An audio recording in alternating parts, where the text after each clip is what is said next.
بسم اللہ الرحمن الرحیم۔ سورہ بقرہ کا سلسلہ جاری ہے۔ رکو نمبر 17۔ ہم نے مسلمانوں کو ایک امت وسط بنایا ہے تاکہ تم دنیا کے لوگوں پر گواہ رہو اور رسول تم پر گواہ۔ تحویل قبلہ کا حکم آیا ہے۔ اے نبی صلی اللہ علیہ وسلم، یہ تمہارے منہ کا بار بار آسمان کی طرف اٹھنا ہم دیکھ رہے ہیں۔ لو ہم اسی قبلے کی طرف تمہیں پھیر دیتے ہیں جسے تم پسند کرتے ہو۔ مسجد حرام کی طرف رخ پھیر دو، اب جہاں کہیں بھی تم ہو اسی کی طرف منہ کر کے نماز پڑھا کرو۔ اہل کتاب تمہارے قبلے کی پیروی نہیں کریں گے، خواہ کوئی نشانی لے آؤ، ورنہ تمہارے لیے ممکن ہے کہ ان کے قبلے کی پیروی کرو۔ اہل کتاب اس قبلے کو ایسا ہی پہچانتے ہیں جیسے اپنی اولاد کو پہچانتے ہیں، مگر وہ حق کو چھپا رہے ہیں۔ سورہ بقرہ رکو نمبر 18۔ ہر ایک کے لیے ایک رخ ہے جس کی طرف وہ مڑتا ہے، پس تم بھلائیوں کی طرف سبقت کرو۔ تمہارا گزر جس مقام سے بھی ہو وہیں سے اپنا رخ نماز کے وقت مسجد حرام کی طرف پھیر دو، کیونکہ یہ تمہارے رب کا بالکلیہ برحق فیصلہ ہے، اور جہاں بھی تم ہو اسی کی طرف منہ کر کے نماز پڑھو۔ ہاں، جو لوگ مخالف ہیں ان کی زبان کسی حالت میں بند نہ ہوگی۔ تم ان سے نہ ڈرو بلکہ مجھ سے ڈرو۔ تم مجھے یاد رکھو، میں تمہیں یاد رکھوں گا۔ میرا شکر ادا کرو، کفران نعمت نہ کرو۔ سورہ بقرہ رکو نمبر 19۔ اے اہل ایمان، صبر اور نماز سے مدد لو۔ اللہ صبر کرنے والوں کے ساتھ ہے۔ جو لوگ اللہ کے راستے میں مارے جائیں انہیں مردہ نہ کہو، حقیقت میں وہ زندہ ہیں۔ اللہ تمہیں ضرور خوف اور خطر، فاقہ کشی، جان و مال کے نقصانات اور آمدنیوں کے گھاٹے میں مبتلا کر کے آزمائش کرے گا۔ ایسے حالات میں جو لوگ صبر کریں اور مصیبت پر کہیں ان للہ و انا الیہ راجعون، ان کے لیے خوشخبری ہے، اللہ کی عنایتیں اور رحمتیں ان کے ساتھ ہیں۔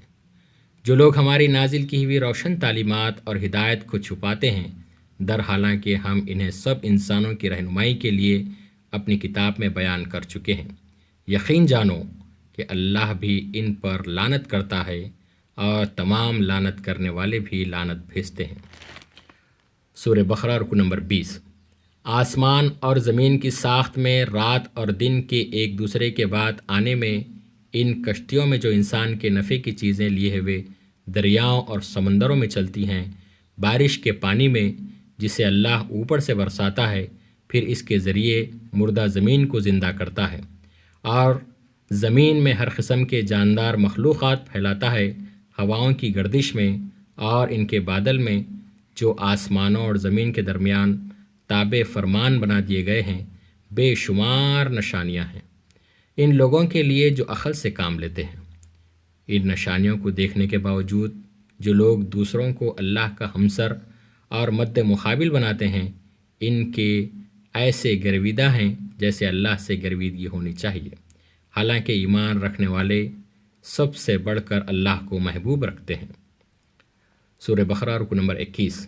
لوگو، شیطان کے بتائے ہوئے راستوں پر نہ چلو، وہ تمہارا کھلا دشمن ہے، اور تمہیں بدی اور فحش کا حکم دیتا ہے، اور سکھاتا ہے کہ اللہ کے نام پر وہ باتیں کہو جن سے متعلق تمہیں علم نہیں۔ جب ان سے کہا جاتا ہے کہ اللہ کے احکام کی پابندی کرو تو وہ جواب دیتے ہیں، ہم تو باپ دادا کے طریقے پر چلیں گے۔ اچھا، اگر ان کے باپ داداؤں نے عقل سے کچھ کام نہ لیا ہو اور وہ راہ راست پر پائی ہوئی ہو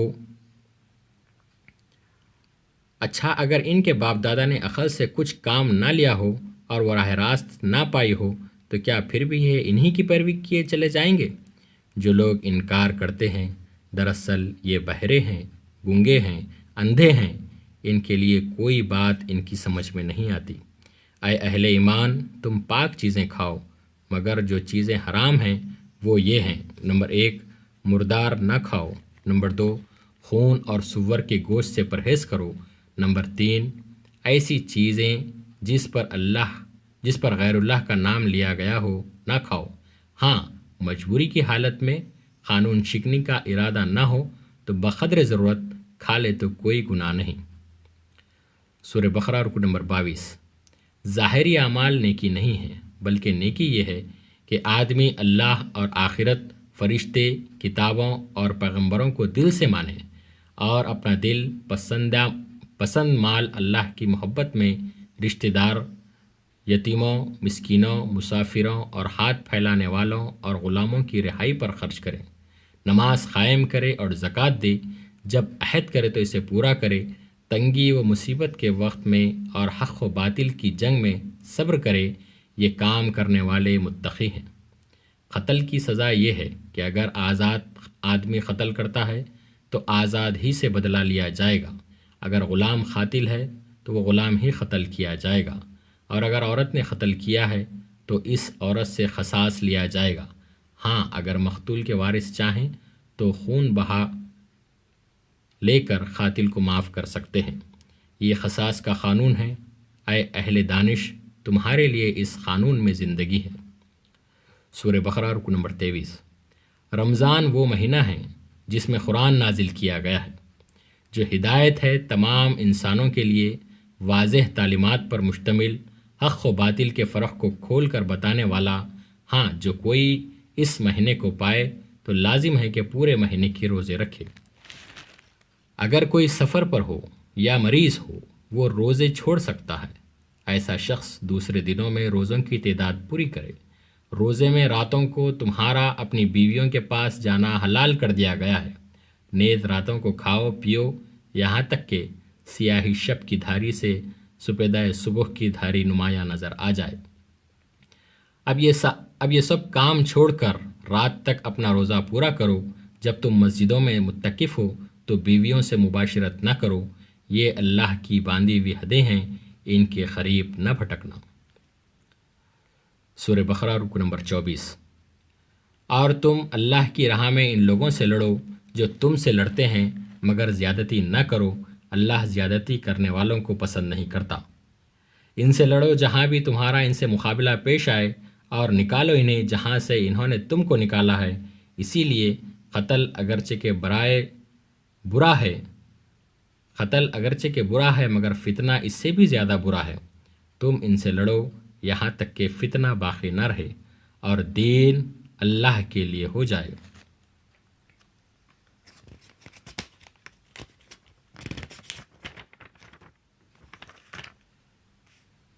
پھر اگر وہ باز آ جائیں تو ظالموں کے سوا کسی پر دست درازی ٹھیک نہیں۔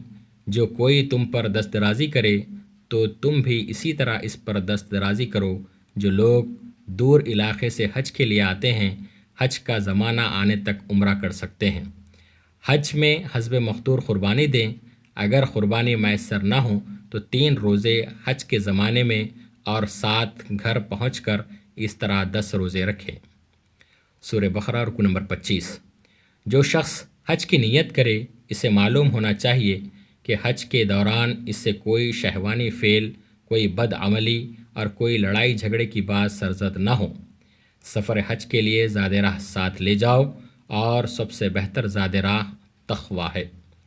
عرفات سے لوٹو تو مشعر حرام کے پاس ٹھہر کر اللہ کو یاد کرو، اور جب حج کے ارکان پورے کر لو تو اللہ کو کثرت سے یاد کرو، اور یہ دعا کرو کہ اس موقع پر اچھی ہے، ربنا آتنا فی الدنیا حسنۃ وفی الآخرۃ حسنۃ وقنا عذاب النار۔ یہ گنتی کے چند روز ہیں جو تمہیں اللہ کی یاد میں بسر کرنا چاہیے۔ اے ایمان والو، تم پورے کے پورے اسلام میں داخل ہو جاؤ اور شیطان کی پیروی نہ کرو، وہ تمہارا کھلا دشمن ہے۔ سورہ بقرہ رکو نمبر 26۔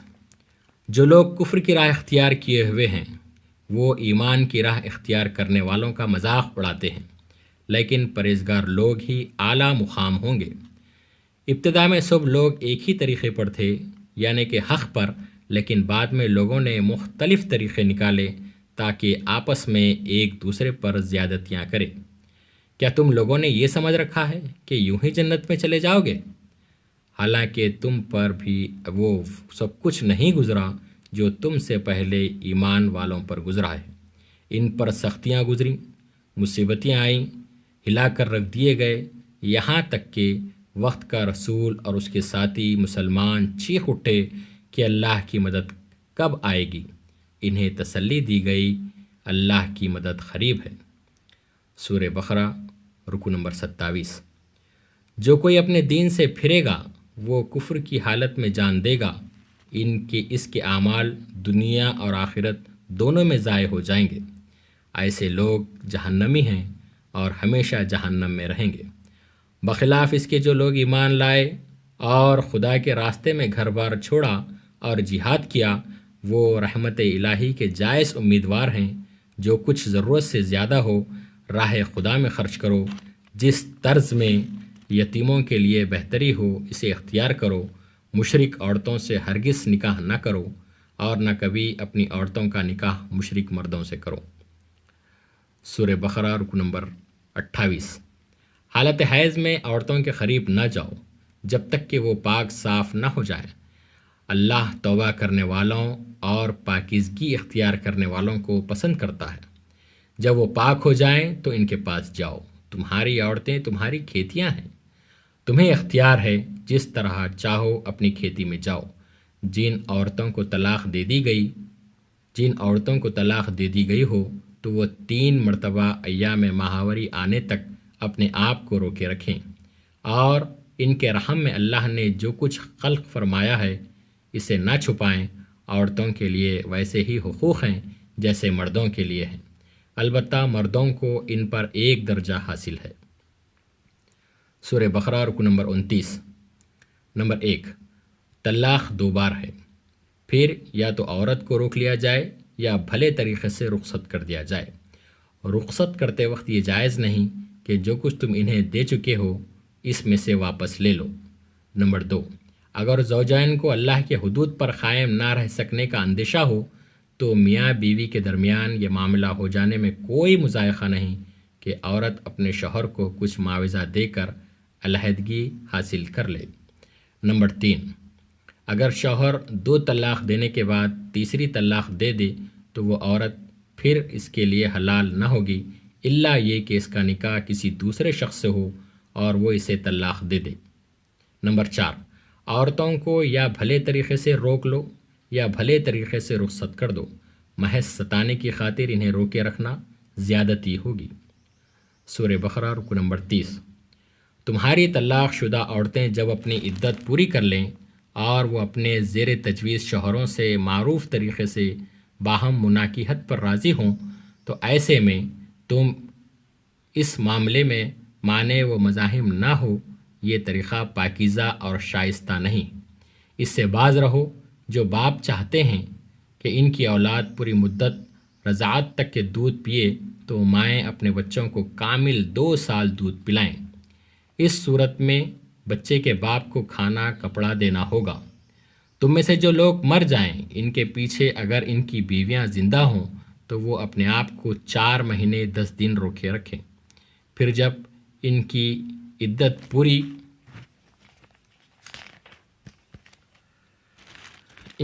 پوری ہو جائے تو انہیں اختیار ہے کہ اپنی ذات کے معاملے میں معروف طریقے سے جو چاہیں کریں۔ سورہ بقرہ رکو نمبر 31۔ اگر مہر مقرر ہونے سے پہلے اور ہاتھ لگانے سے پہلے عورت کو طلاق دو تو ایسی صورت میں مرد عورت کو کچھ نہ کچھ دے، مالدار اپنے حساب سے، غریب اپنے مطابق۔ اگر مہر مقرر ہو گیا اور ہاتھ لگانے سے پہلے عورت کو طلاق دو تو نصف مہر دینا ہوگا۔ ہاں، عورت معاف کر سکتی ہے یا مرد پورا مہر خوشدلی سے دے سکتا ہے۔ میاں بیوی آپس کے معاملات میں فیاضی کو نہ بھولیں، اپنی نمازوں کی نگہداشت رکھو، اللہ کے آگے اسی طرح کھڑے ہو جیسے فرما بردار غلام کھڑے رہتے ہیں۔ سورہ بقرہ رکو نمبر 32۔ مسلمانوں، اللہ کی راہ میں جنگ کرو، اسے قرض حسن دو تاکہ وہ اسے کئی گنا بڑھا چڑھا کر واپس کرے۔ اس معاملے میں بنی اسرائیل کی طرح نہ ہو جانا۔ انہوں نے اپنے نبی سے کہا تھا کہ ہمارے لیے ایک بادشاہ مقرر کر دو، ہم اللہ کی راہ میں جنگ کریں گے۔ مگر جب ان کو جنگ کا حکم دیا گیا تو ایک قلیل تعداد کے سوا سب پیٹ موڑ گئے۔ اللہ کے حکم سے ان کے نبی نے طالوت کو بادشاہ مقرر کیا۔ وہ بڑے ناراض ہوئے اور کوئی مالدار آدمی نہیں ہے۔